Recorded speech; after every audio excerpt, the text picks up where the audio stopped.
Hello and welcome to the Single Spark podcast. Yes, you heard that right. For any of you that might have listened to this podcast before, this is no longer officially the Single Girl's Guide to Life. We used to be called that. This is just the Single Girl's Guide to Life 2.0. I've been away for a little bit, about a year, with the odd episode back in October. But in that time, things have changed a little bit. It's graduated on. The essence is still the same. I haven't significantly changed as a person, not like I did from 5 years ago. But the Single Girl's Guide to Life is probably closed as a chapter. And it's all come to a head in recent weeks and months when I've done a few little lives, I've come back, I've teased it because I've been away setting up another business, supporting people, other business owners with content, podcasts, funnily enough. And every time I'm helping them with their podcasts, I deeply miss my own. I deeply miss the Single Girl's Guide to Life. And people have commented that it lights you up, Sean, when you talk about it. And I do, because I care deeply and passionately about so many social issues. Like, I'm a PSHE teacher. I literally get to talk about it day in, day out with teenagers. And it's not always the most constructive argument at times because they're learning to argue effectively. But this is one that always stays with me. There's other little passions I've got as well, but this remains one of them. And so I've always toyed with coming back because this takes some time to put together, admittedly. It takes sitting in front of a camera, recording, changing all the outfits, doing it, editing it. And we've tried to come up with some ways where we can streamline this to make this quicker and easier for me, from my end, stuff that you won't even notice in part. This otherwise to you is going to be the same brilliant, hopefully, podcast that you loved anyway. And I always knew there were the 100 episodes there sat. I've paid for it to stay there for the last year because I never wanted that resource to go. I never wanted any of the videos to go. I never wanted any of the episodes to disappear. They've been there to listen to and enjoy. But part of me always felt that there needed to be a graduation anyway. I'd spoken to a few people will know this.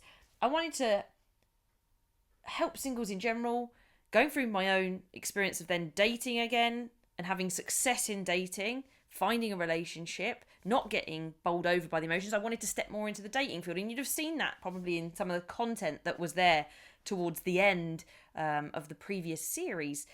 But we are now back with a new focus. It was only about, at the time that you're hearing this, it was only about 3 weeks ago that the new name came to mind. I'd been stuck really with, I want to do it, I want to come back, but I want to make it fresh, I want to make it different. I want it to be reflective of where I am. And I kept getting stuck. And all of a sudden, I was scrolling and I saw something about sparks, getting your spark back. And I was like, oh, hang on, wait, that's the language you use. It wasn't anything to do with single life, funny enough. It was just personal development-y. And I was like, oh my goodness, this is it. It was my, what I call Harry Potter moment, where it came to me. And it came to me in such a way that the Single Girl's Life had come to me. The Single Girl's Life came to me, how many years ago was it now? 3. You are literally listening to this, if you're listening to it on day 1. You're listening to the episode that's going out 3 years after the first episode of the Single Girl's Guide to Life did. And the reason for that is because I know it went out on my birthday 3 years ago. My birthday was just on Monday when you're listening to this. And so I thought it would be nice to come back at basically the anniversary of. So this podcast is for all things single life still. Predominantly getting your spark back. The bit that feels like it's missing when you end up going through a breakup. Or the bit that you feel like gets drained as you don't progress as much as your friends do when they're having kids and they're coupled up and they've now got less time. And you're like, well, what about me? How do I deal with that? And it's also got the dating edge because I truly believe that it does only take one single spark. And I think there's lots of sparks out there ready for us. And we happen to find the ones around us. But dating can be one of the biggest areas that pulls our spark away from us because what a shit show it is out there at times. So it is back. It is alive. We're in a little bit more of a mature stage here. We're talking about getting sparks back after relationships have fallen down. Because admittedly, I realise that going through a divorce at 26 is quite unusual, actually. I'm now 30. I'm well and truly on, actually, I'm 31. Correct that. Woo! Time of recording versus time of release. Remember it, Chantelle. And things are different. Things are different a little bit in your 30s. It becomes even more apparent that people are settling down around you. It becomes more pressing to look at the idea of family. What does that mean? Is that something I want? Time starts to tick a bit quicker than it did when you're in your 20s. So we're here to look at making sure you're as confident as you can be in your life, regardless of your relationship status. It doesn't matter if you're single or in a relationship. I want you to be the happiest that you have ever been, because you know exactly what you want. You've got that life. You've got the life that you can have to the extent you can have it. I'm sure some of us, many of us, would love to have excess amounts of money, to have a glorious place to live, multiple bedrooms, extra little side rooms, offices, swimming pools, saunas, whatever, and a few nice cars and the ability to go on holiday a number of times. It's not always possible straight away. It will happen for some of us. It won't happen for many of us. But being happy with what you can control, what you do have the resources to have, and living your life now, because I certainly don't believe that we're going to be waiting for retirement to enjoy it. It's why I do what I do now. In theory, I get paid less than I ever have, but I have a life that I think is pretty extraordinary. Sometimes I don't know how I get by. I do. I'm lucky for the things that I have. Very fortunate to have this house, for example. But I love it. I absolutely adore it. And I feel like I've made every conscious choice to do that. And as well as that, I feel like I'm in a relationship that I have experienced like no other. And I think I'm showing up in the relationship like I have no other, because of all of that other work that I did. And that is what this podcast is going to centre around in general. Now, today, we're going to talk very specifically about how to get your single spark back after a breakup. Yes, I just read that off the notes page. This is the kind of thing that you're going to see if you're watching. On the audio, it's not going to make any difference to you at all. But there's always been a video version, and we're going to be getting that out on YouTube. It always has gone out on there when we get my bottom into gear and get it sorted. And for those of you that can see very tinily on the YouTube video, you should be able to. It's such a shame. I knew this would happen once I put them on. I was like, oh, you're not going to see them. But I have blue trousers on, light blue trousers in the old colours, because our new colours are pink, yellow and purple. The blue is kind of out, but it's got stars on it. And I feel like it brings together the celebration of the fact that this is the first episode back. A single spark, all the lights, the shining, the fireworks, the stars. If you've been watching the content over the last 2 weeks, hopefully you picked up on something of that nature. Maybe you were part of Star Squad. So welcome. And we're going to go straight in. Maybe I'll be reading notes at time and you might see that. And that's because that bit is going to make my life easier in the edit if I just get past that bit. I've always wanted it to be the most professional it could ever be. And so be it. It will be. Listen to me. I don't think I've ummed that much at all. And we've been running for 7.5 minutes. Ta-da. But they're the kind of things that you can expect. It will be a little bit different. But the reality is this is the same podcast that you probably know, love, and have wished had come back. I know many of you have DM'd me saying, please bring it back. We want new episodes. We're here. We're here. We're officially doing it. I'm here to record 4 today. It's going to happen. And we're going to dive straight in. So thanks for sitting through that intro. That back. But I wanted to address that before we got straight into it. What's been happening, how it's changed, and what this means for you as a maybe new listener of The Single Spark.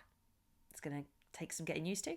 Or as a loyal Single Girl's Guide to Life listener that's coming on the graduation journey with me. So let's dive into this situation of getting your single spark back after a breakup. A breakup is a significant time in your life where you go from having someone there probably all the time that you speak to every day and that you maybe see every day because you live together, and then you, in an almost instant, don't have that anymore. That resource is cut off. Even in the healthiest of scenarios, like people need space, don't contact me, don't talk to me, suddenly that's all gone. For myself, in the situation that I was in, I had been with my ex since I was 19, then 26. And probably from about the age of 19, we hadn't spent much time apart. I can think of the first holiday he had, which was for 3 weeks long in Turkey. And it wasn't that long into our relationship, but we'd spoken most days on either text, video call, something like that. And it was really difficult to make the decision because I knew that leaving this person would mean not having that person that I'd had with me since I was effectively a child, since I was a teenager, to nothing. Like, who was I going to talk to? And This is where such an emphasis comes on the friendship, as you'd have heard in previous episodes. But if you're going through this right now, not the breakup itself, but this feeling of, I don't have my spark, you're probably looking at friends and thinking, I wish I had what they had. I wish I had the partner. I wish I had the kids. Why can I not have that? And you might even start, you don't mean to, but you might even start judging them a bit. You look at them, and when they make a negative comment about their partner, and their partner's pretty all right actually, and what they're complaining about really isn't a complaint to make when you actually have someone, you're like, you don't even know what you've got. And you start thinking, how ungrateful. Right, like, well, I would kill to just have that person right now. And maybe even this feeling of jealousy comes in. You actually start to, and it feels a bit irrational, but you start to dislike your friend. It might even lead you to spending less time with that friend if they talk about their relationship quite a lot. They have to bring their baby along. And you're like, I know this is a me problem, but this hurts. Like, it's really hard to be around you in the state that I'm in right now. And you end up getting caught in this cycle of spending even more time on your own. You come home from work, cook yourself dinner because you're on your own, and you sometimes don't even make an effort to cook the dinner because it's just you. You can't be bothered. So it's an oven meal. It's a ready meal because that's the easiest thing right now. And I don't have time to be dealing with that for myself and to do all the washing up afterwards. Like, that's long and that's difficult. And once you've done all of that, eaten, you got two options usually. Two options is usually what happens. You either lay out on the sofa and scroll the dating apps all evening in an attempt to find someone, downloading all the apps, starting all the conversations, hardly getting any reply at all. Or, if you're out of the cycle of dating at that point in time because you've just had enough of it, Netflix. Netflix is your best friend because how many things can you watch back to back? How many episodes of the Dallas Cheerleaders can you watch? How many episodes of Bridgerton, or how quick can you get through the Bridgerton series? Whatever it might be, these things are distracting you from anything else. And so you do that till bedtime, go to bed, wake up in the morning, and go again effectively. Wake up, breakfast, go to work, come home to an empty house, and roll again. All of that time in between spent on scrolling. Weekends, you might have a couple of things on, but a lot of people are busy, or they've got to bring their friends, or they can't get involved because they've got the kids. They don't have anyone to look after them. And you just think, because this is a telling sign, you just end up thinking, oh God, it would be so much easier if I was back with my ex. We've all been there. We've all been there thinking it. I've been there. And you just think, oh, could I have just stayed? Would it have just been easier? Because then I wouldn't be in this situation right now. If I had stayed, I would have my old house, my old 3-bed house that I had. If I just stayed, I'd have been able to see my dog a lot more in the end. God, that one hits home. Woo! Wasn't expecting that to happen on this podcast today. But that's how it was for me. At times, I really did want my dog back. Anyways, you sit there and you think about these things because it would just be easier to be back, right? All of this effort, oh my God, the effort you have to put in dating, the stop-startedness of dating, the talking and then ghosting, or the talking and then, oh no, I'm not really looking for a relationship, and then they're back on a nap within 3 days. Like, it grinds you down, and you can understand how your spark can get shot through all of those things. As a result, you try and keep busy because you need to be distracted. You know you can't sit and scroll on your phone forever. That's not helpful to you. You know you can't sit and binge watch everything on Netflix. They keep adding things too quickly, or you move to Amazon Prime. So you do organise things with some people, but then it doesn't feel that connected. People don't really get it. It's been a distraction, just like the TV, just like the phone for a little bit. But the minute you walk back into this house and you're on your own again, you just don't feel it. You don't do anything to look after yourself. You just needed another distraction for a bit of time. And all of that compounds to not having your spark. And you know that you are using dating as a way to distract yourself. Yes, you want a relationship. But I can bet some of you started dating earlier than you should have done. that you picked up that phone, downloaded the app, and you weren't really over your ex. And you don't even have to be over your ex per se, but you need to be over the trauma of what it means to leave or end a relationship. It's upsetting. People are very much, get back on the horse, go out there and date, go do it, find out what's going on. I made those mistakes. But you use it just to fill the time. You use it for a bit of excitement. You use it to bring back some kind of spark. And you think that they're sparks. Except you're probably getting the wool pulled over your eyes because you're in such a vulnerable situation. Maybe you're feeling, if you admitted it, in that desperate kind of vibe. If I just want something, I'd rather have something than nothing. Same place that it comes from when we're saying, maybe I should just get back with my ex. Maybe it would just be easier to get back with my ex. When you deserve so much better than that. And another thing that you'll have tried is to try and make new friends. You'll have tried to go to hobby groups. You can't find the right people. You can't connect with them in the same way because, funnily enough, in those hobby groups, there are people in relationships. There's people that get married, and all of these things trigger you because you're not over it yet. You've got to work through it. And I'll disclaimer, it does take time. Time is the best healer, they say. Time matters, but I also know people that have been out of their relationships for 5 years and still aren't over it. That time has not come yet. And that's because time on its own, it just continues. You have to take action in that time. And that's the bit that takes time. The fact that when you take the action, like one tiny action is not going to do it. It's sustained, consistent effort over time. That's the time that makes the difference. So all of these things come into play. You're worried about what other people think of you. You're worried about what society will think of you as a single. And you then try to act in a particular way to fit in. You think, well, I've got to act this way if I'm going to find someone. Now, what I want to share with you today of how to get your spark back is the 3 areas that I think that you've got to focus in life if you're going to actually get your spark back, if you're going to use your time effectively to do that. The most important thing that you've got to do first, before you even go to the other 3 things though, first is heal. It's the bit I've just referred to, the not being ready for it, to try and rush through the experience that your breakup has just caused. If you're not 6 months out already from the relationship breakup, don't try this yet. Go heal. A breakup is the same as any loss of any kind.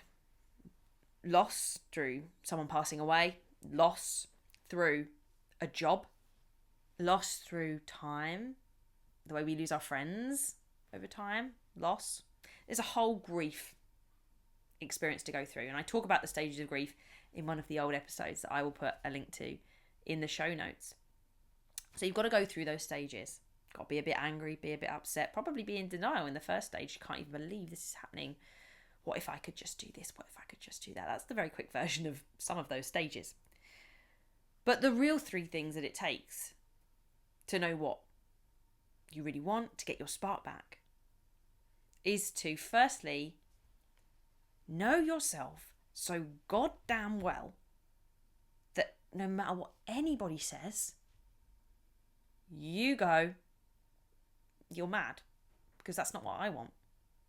When people say things to me about what I do with my life, when people send me jobs for teaching maths, head of year roles, they haven't really listened to anything that I've probably told them over the past few years, because at this stage, there is absolutely no way I'm going back to a full-time job. Not unless shit really hits the fan, and I have to. I will only go back to a full-time employed job if I absolutely must. Financially, practically for some reason, it's going to be driven by financials. Having had 2.5 years off now of not being full-time employed, having flexible 0 hours contracted work, working on the business and generating some income through that, there's just no way I'm going to choose to do that. So they might go, oh, well, just in case you're interested, but I'm not. You're mad for sending that to me when you've heard so many times what's happening. So when you have that feeling and that confidence, nothing can falter you. You don't worry about what other people say anymore. You have this great power because you go, I know that like literally 99% of society do that, i.e. being a full-time job. It's probably not 99%, but a good 80 plus, I would say. But I don't want to do it. I'm not here for it. Not right now, not in this circumstance. No way, Jose. And I might seem crazy to other people, but I don't care. I really, really don't care. And this stage of knowing yourself, it's self-development on steroids. You've got to deep dive. You've got to know yourself so well. You've got to know where things happen, why they happened, what happened, how. You have ended up the way that you are now, how that makes you you, and what that means for the choices and decisions that you're going to make in your life is to connect with other people. And the reason that you have to connect with other people is because we are born as people that socially get along. Now, you can say, I'm an introvert, I like time on my own. Cool. I would literally think, I appreciate that you prefer more time on your own than not, but I don't think anyone can survive by being completely on their own. Because I think, from what I've read, we're destined, we are built to interact with another. Simple biology, we can't reproduce without another, and someone's going to pull a science card on me. We still need another cell. We've not ever been able to self-impregnate at this point. We rely on somebody else.